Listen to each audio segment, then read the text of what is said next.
Fala, gente boa. Bom, iniciarei esse vídeo fazendo uma cara de tristeza. De novo.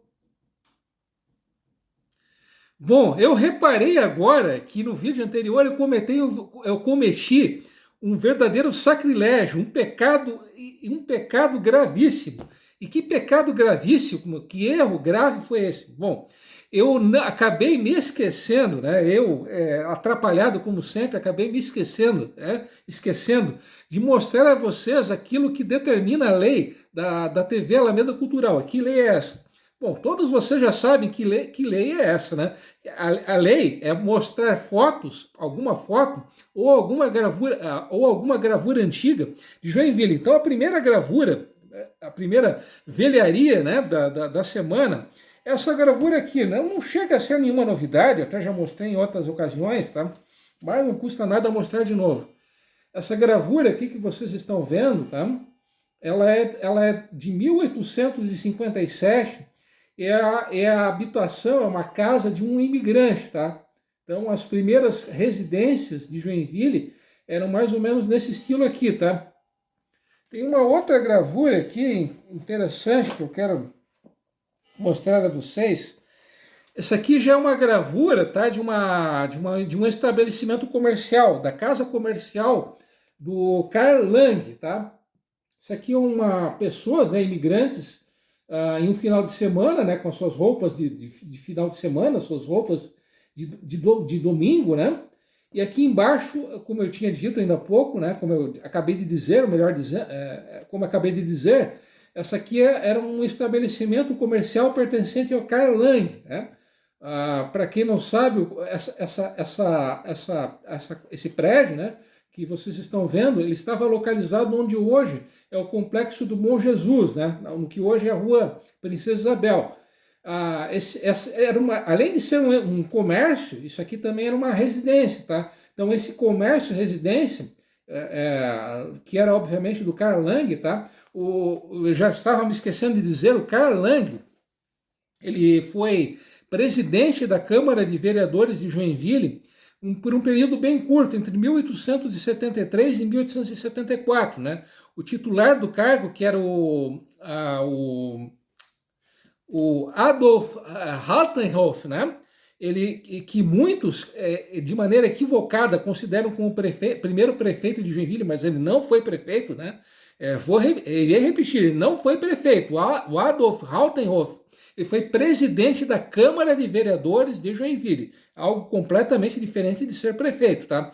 Então, como o Haltenhoff, né, o nosso amigo Adolfinho, ele acabou renunciando ao cargo, faltando um ano e alguns dias, né, para o encerramento dele. Então, quem acabou completando o mandato, que seria do Adolf Haltenhoff, popular Adolfinho, acabou sendo o nosso amigo Carlos, né, o Karl Lang, né, o comerciante, né, que também foi membro, né, foi o oficial da Guarda Nacional sobre o qual eu comentei bem rapidamente em um dos vídeos da semana passada, que foi aquela corporação que existiu de 1831 a 1922, né?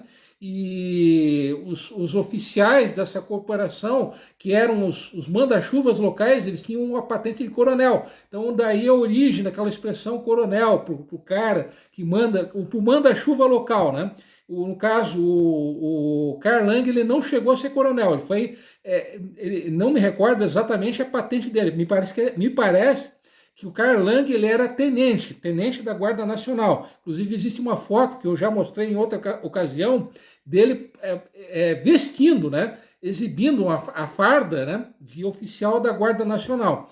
Mas voltando ao que interessa, né, que é mudando de assunto, mas nem tanto, tá?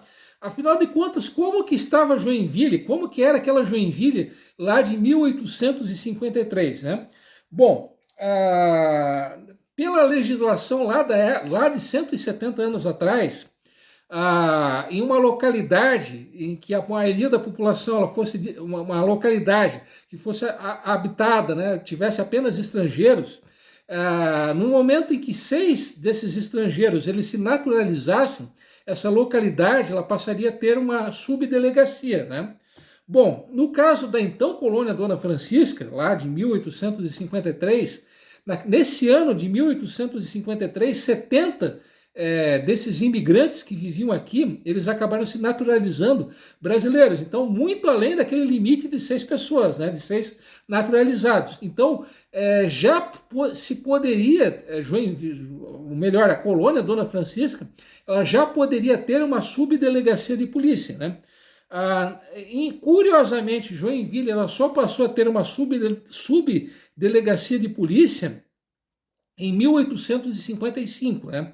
O primeiro subdelegado de Joinville, a primeira autoridade jurídica, o primeiro agente de justiça de Joinville foi um norueguês, o Ulrik Uriksen, que era comerciante. Inclusive, algo que eu acho que ninguém sabe é que até 1925, que hoje nós conhecemos como a Rua Uruçanga, ela tinha o nome de Rua Uriksen, né? Que era uma homenagem a esse norueguês, que fez, foi um daqueles noruegueses que fundaram Joinville, né? Repetindo, Ulrik Uriksen.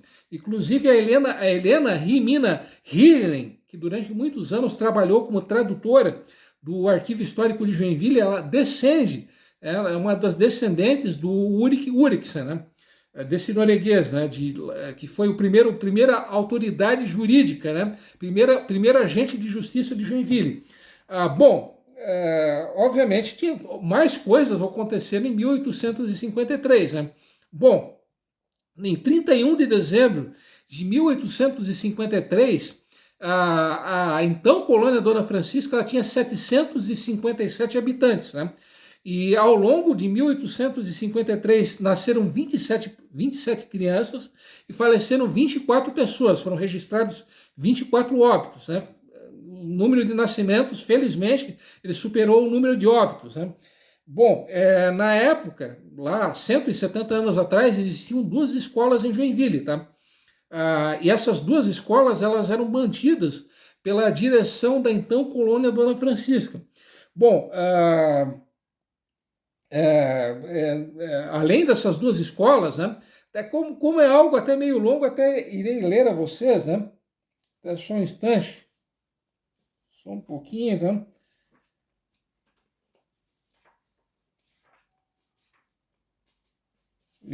Perdoe-me aqui pela demora, tá? Assim, já achei, tá? Bom, em 1853, Joinville tinha 2 fábricas de cigarros, sim, fábrica de cigarro, isso mesmo que vocês acabaram de ouvir. Tinha uma olaria, uma fábrica de louças de barro, né? 2 engenhos de cana-de-açúcar, 2 moendas de milho, tá? E 2 açougues, e dois hotéis e vários estabelecimentos comerciais. Então, pelo que vocês puderam observar, né, pelo que a gente pode observar, apenas 2 anos depois da sua fundação, Joinville, ou melhor, a então colônia Dona Francisca, ela já tinha um nível bem considerável de desenvolvimento, né? Um outro fato que eu já estava me esquecendo, tá? Melhor, 2 fatos que eu já estava me esquecendo. O primeiro fato, tá? É que embora oficialmente o diretor da então colônia Dona Francisca ele fosse o Benno von Frankenberg Ludwigsdorff, que era militar, né? E, inclusive o Joinville tem esse nome, né? O nome de Joinville, justamente por causa do Benno von Frankenberg Ludwigsdorff. Então esse cara que tinha esse verdadeiro palavrão de nome, foi ele que acabou alterando o nome da então Schroeder Sort, né, que significa lugarejo de Schroeder, para Joinville, né? Então, se hoje a cidade tem esse nome, ela deve muito a esse cara aí de nome, desse que tinha um verdadeiro palavrão de nome, né? E que foi, repetindo, que era então diretor da colônia Dona Francisca. Mas o curioso é que quando ele precisava fazer um pedido ao governador de Santa Catarina, quem fazia esse pedido não era esse cara, né? Não era o nosso amigo Benno, o Benão da Massa, né? O Benão, né? Vou chamar apenas de Benão, né? Não era o Benão que fazia o pedido. Quem era o interlocutor dele junto ao governo de Santa Catarina era o Leôncio Aubé, um cara sobre o qual eu já comentei diversas vezes, durante muito tempo ele foi o representante, o procurador oficial do príncipe de Joinville. E quem, na verdade, quem digamos, era o diplomata, entre aspas, de Joinville, era Leôncio Aubé, embora o diretor da colônia Dona Francisca não fosse ele, fosse o Beno, o Benão. Bom, um segundo fato que eu já estava me esquecendo, tá? É que nesse ano, se caso eu não esteja enganado, no dia 6 de abril de 1853, até já vou dar uma conferida aqui. Sim, no dia 9 de abril de 1853, o príncipe de Waldenburg-Schönburg, sobre o qual eu já comentei em um vídeo que eu gravei em maio, né? Esse príncipe, né? Esse nobre, esse príncipe, ele acabou comprando ele acabou comprando 126 ações da sociedade hamburguesa, né? E além de ter comprado 126 ações da sociedade hamburguesa, esse príncipe, ele acabou comprando 120 mil morgos de terra. Para vocês terem uma ideia, para vocês saberem, um morgo de terra equivale a 2.500 metros quadrados. Você multiplicando 2.500 por 120 mil, dá 300 milhões de metros quadrados. Sim, isso mesmo que vocês acabaram de ouvir. Então, o nosso glorioso príncipe de Waldenburg-Schönburg, né? Waldenburg-Schönburg, ele comprou 300 milhões de metros quadrados de terra. Parte dessas terras equivale hoje, em parte, ao bairro do Bucarém, tá? E a outra parte estava localizada na região do Rio Piraí, ou no que hoje é a parte rural do bairro Vila Nova. Então, esse verdadeiro esse príncipe, ele se tornou dono desse verdadeiro mundaréu de terras, né?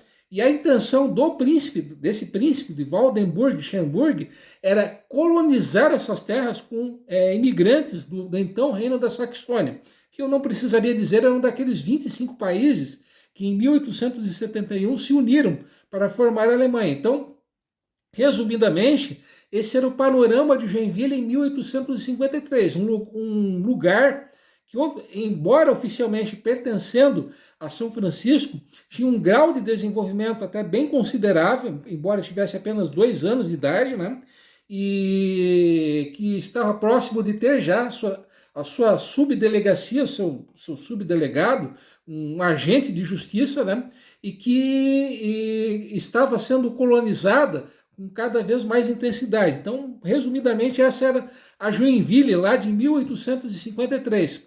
No vídeo anterior eu tinha dito que em 1853 chegaram 2 levas de imigrantes. Teve mais uma outra leva de imigrantes. Só que isso fica para o próximo vídeo, até porque esse vídeo já está um saco, né? Já está longo pra caramba. Então, até lá e um abração, beleza?